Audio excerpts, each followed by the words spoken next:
সবাইকে স্বাগত দীপ্ত সংবাদে, সাথে রয়েছে দোলা ডলরেস। সোমালিয়ার জলদস্যুদের হাত থেকে মুক্ত বাংলাদেশি জাহাজ এমভি আবদুল্লাহ সংযুক্ত আরব আমিরাতের আল হামরিয়া বন্দরের বহির্নোঙরে পৌঁছেছে। বাংলাদেশ সময় রবিবার বিকেল 4:30টার দিকে জাহাজটি নোঙর করে। প্রায় 33 দিনের জিম্মি দশার পর 13 এপ্রিল রাতে 23 নাবিক সহ এমভি আবদুল্লাহ মুক্ত হয়। এরপরই জাহাজটি 1450 নটিক্যাল মাইল দূরে থাকা আরব আমিরাতের আল হামরিয়া বন্দরের উদ্দেশ্যে রওনা হয়। এই পথ পাড়ি দিয়ে 8 দিনের মাথায় জাহাজটি আল হামরিয়া বন্দরে পৌঁছায়। গত 12 মার্চ মোজাম্বিক থেকে আরব আমিরাত যাওয়ার পথে জাহাজটি জলদস্যুদের কবলে পড়ে। জাহাজটির মালিক KSRM গ্রুপ জানায়, আল হামরিয়া থেকে 2 জন নাবিক উড়োজাহাজে এবং বাকি 21 জনের ওই জাহাজেই দেশে ফেরার কথা রয়েছে।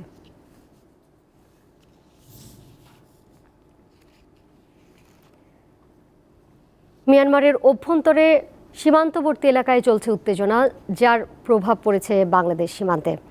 এই অস্থিরতার মাঝে টেকনাফের জলসীমা পরিদর্শন করেছেন কোস্ট গার্ডের মহাপরিচালক রিয়ার অ্যাডমিরাল মীর এরশাদ আলী।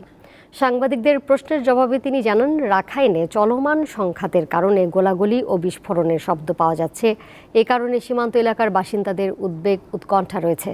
এ ব্যাপারে কোস্টগার্ড, বিজিবি ও নৌবাহিনী সহ আইন শৃঙ্খলা বাহিনী সীমান্তে সতর্ক নজরদারিতে রয়েছে।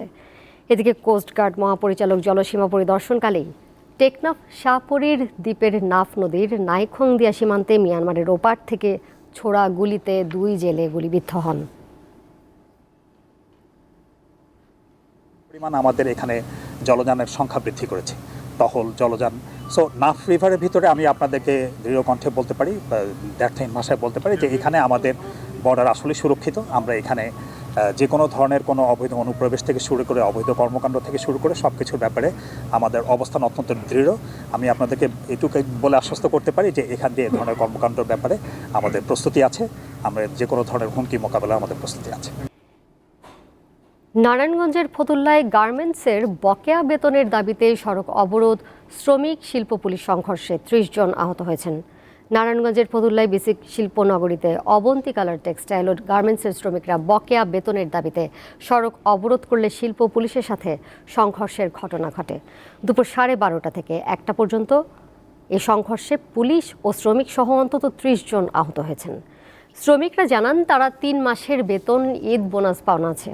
একাধিকবার আশ্বাস দিলেও মালিকপক্ষ তা পরিশোধ করে নাই। সকালে শ্রমিকরা কাজে যোগ দিতে গিয়ে ফ্যাক্টরি বন্ধ দেখতে পায়। ম্যানেজমেন্টের সাথে এ নিয়ে কথা বলতে গেলে শ্রমিকদের ফ্যাক্টরি থেকে বের করে দেওয়া হয়।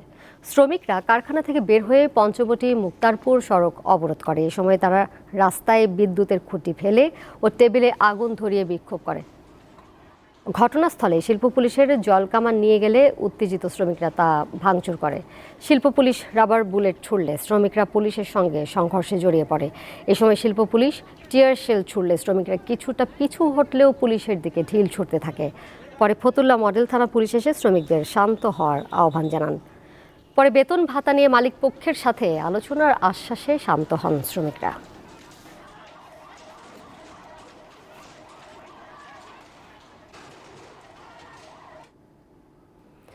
গ্রীষ্মের খরতাপ থেকে নিস্তার পাওয়ার কোনো খবর আবহাওয়া অফিসের কাছে নেই।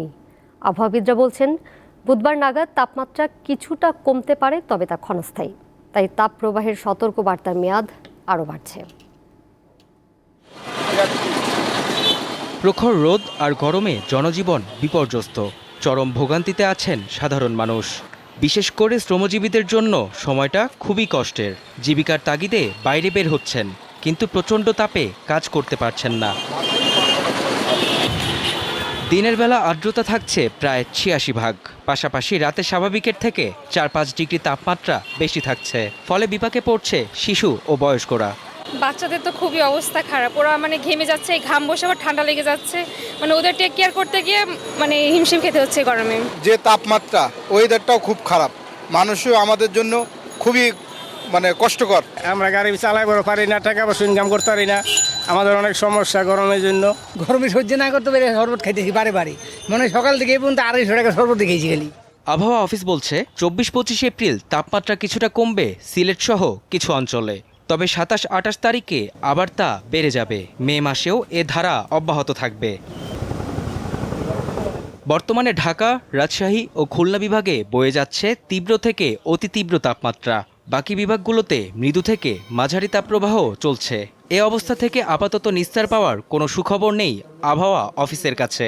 পুরো এপ্রিল মাস ধরে তাপপ্রবাহ থাকার সম্ভাবনা রয়েছে, পাশাপাশি মে মাসেও থাকার সম্ভাবনা রয়েছে। 24-25 তারিখের দিকে হয়তো তাপমাত্রা কিছুটা কমতে পারে, অর্থাৎ বিচ্ছিন্নভাবে কিছু বৃষ্টিপাতের সম্ভাবনা রয়েছে, যার ফলে কিছুটা তাপমাত্রা কমতে পারে। তবে 27-28 তারিখের দিকে আবার তাপমাত্রা বৃদ্ধি পেয়ে এই তীব্র থেকে অতি তীব্র তাপপ্রবাহের মধ্যে চলে আসার সম্ভাবনা। তিনি জানান, চলমান তাপপ্রবাহের সতর্কবার্তার মেয়াদ আরও বাড়তে পারে। মেহেদী হাসান, দীপ্ত সংবাদ, ঢাকা। সেনাবাহিনীর প্রথম গোলন্দাজ বাহিনীর বীরত্ব গাথা তুলে ধরতে চট্টগ্রামের হালিশহর সেনানিবাসে বঙ্গবন্ধু শেখ মুজিব ব্যাটারি কমপ্লেক্স উদ্বোধন করলেন প্রধানমন্ত্রী শেখ হাসিনা। এ সময় মহান মুক্তিযুদ্ধে ব্যবহৃত অস্ত্র শস্ত্র ঘুরে দেখেন সরকার প্রধান। 1971 সালের 22 জুলাই পাকিস্তান থেকে পালিয়ে আসা গোলন্দাজ বাহিনীর 75 জন সদস্যকে নিয়ে বাংলাদেশ সেনাবাহিনীর প্রথম আর্টিলারি ইউনিট গঠন করা হয়। স্বাধীনতার মহানায়ক বঙ্গবন্ধু শেখ মুজিবুর রহমানের নামে মুজিব মাউন্টেন ব্যাটারি বা মুজিব ব্যাটারি হিসেবে এর নামকরণ করা হয়। এই গোলন্দাজ বাহিনীর বীরত্বগাথা দেশবাসীর কাছে তুলে ধরতে চট্টগ্রামের হালিশহর সেনানিবাসে আর্টিলারি সেন্টার ও স্কুলে নির্মাণ করা হয়েছে বঙ্গবন্ধু শেখ মুজিব ব্যাটারি কমপ্লেক্স। রোববার এর উদ্বোধন করেন প্রধানমন্ত্রী শেখ হাসিনা। আমি চাই যে আমাদের ছেলেরা মেয়েরা কখনোই পিছিয়ে থাকবে না, সব ধরনের আধুনিক প্রশিক্ষণ তাদের দিতে হবে। যুদ্ধটা এখন তো ডিজিটাল পদ্ধতিতেও শুরু হয়ে গেছে, কাজে সেদিকে লক্ষ্য রেখে সব ধরনের আধুনিক জ্ঞান সম্পন্ন উচ্চ প্রশিক্ষিত সশস্ত্র বাহিনী গড়ে উঠুক, সেটাই আমাদের কাম্য। আমাদের স্বাধীনতা সার্বভৌমত্বকে ক্ষুণ্ণ করুক আমরা তা চাই না। আমরা বন্ধুত্ব নিয়ে চলতে চাই, কিন্তু আমাদের দেশের স্বাধীনতা সার্বভৌমত্ব রক্ষায় যা যা করণীয় সেটা আমাদের জান কবুল, আমরা তা করব। পরে বঙ্গবন্ধু শেখ মুজিব ব্যাটারি কমপ্লেক্সে স্থাপিত আর্টিলারি জাদুঘর পরিদর্শন করেন সরকার প্রধান। এ সময় প্রধানমন্ত্রী জাতির পিতা বঙ্গবন্ধু শেখ মুজিবুর রহমানের প্রতিকৃতি, মহান মুক্তিযুদ্ধে মুজিব ব্যাটারির প্রথম গোলাবর্ষণকারী 3.7 ইঞ্চি হাউ ইটজার সহ গোলন্দাজ বাহিনীর বিভিন্ন গুরুত্বপূর্ণ অপারেশনের স্মৃতিচিহ্ন ঘুরে দেখেন। ফোর্সেস গোল 2030 বাস্তবায়নের লক্ষ্যে বঙ্গবন্ধু শেখ মুজিব ব্যাটারি কমপ্লেক্সের আনুষ্ঠানিক যাত্রা শুরু হলো।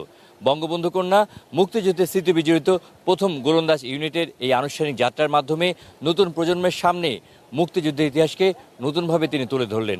একই সঙ্গে এই কমপ্লেক্স অত্যাধুনিক প্রশিক্ষণ ব্যবস্থার মাধ্যমে দক্ষ ও পেশাদার সেনাবাহিনী গঠনে গুরুত্বপূর্ণ ভূমিকা রাখবে।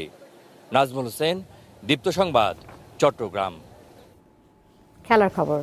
স্প্যানিশ লা লিগার ধ্রুপদী লড়াই এল ক্লাসিকোতে রাতে মুখোমুখি হবে দুই চিরপ্রতিদ্বন্দ্বী রিয়াল মাদ্রিদ ও বার্সেলোনা। বাংলাদেশ সময় রাত 1টায় রিয়ালের মাঠ সান্তিয়াগো বার্নাব্যুতে শুরু হবে ম্যাচটি। 31টি করে ম্যাচ খেলা শেষে 78 পয়েন্ট নিয়ে লিগ টেবিলের শীর্ষে আছে রিয়াল।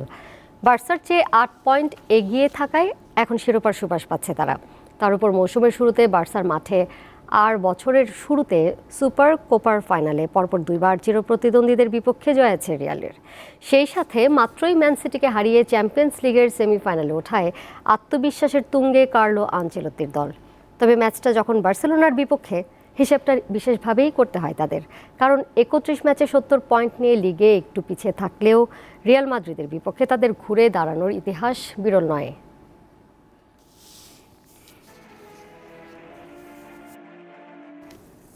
এই ছিল এখনকার মতো।